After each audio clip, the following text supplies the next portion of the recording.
C'est le 15 août et en France, cela veut dire que tout le monde, ou presque, ne fait rien.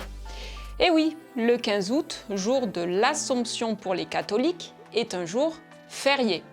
Mais pourquoi la France, pourtant très attachée à la séparation entre l'Église et l'État, compte-t-elle des jours fériés catholiques?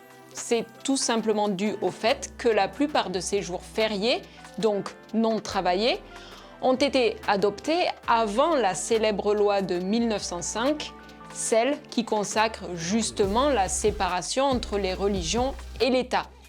Je note en plus que ces jours fériés sont chômés, on ne travaille pas et la plupart des magasins sont fermés, mais que les Français ne sont évidemment pas obligés de participer aux événements religieux qui ont lieu ce jour-là.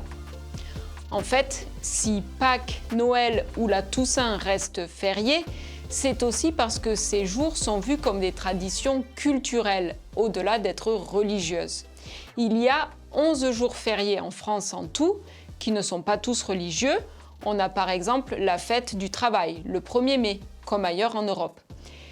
Et pour ceux qui aimeraient en avoir un peu plus, il leur suffit de se rendre en Alsace ou en Moselle, dans l'est de la France. Là-bas, il y a 13 jours fériés, 2 de plus donc, en raison du régime du Concordat, hérité de l'époque allemande et conservé après le retour en France de ces deux régions en 1918.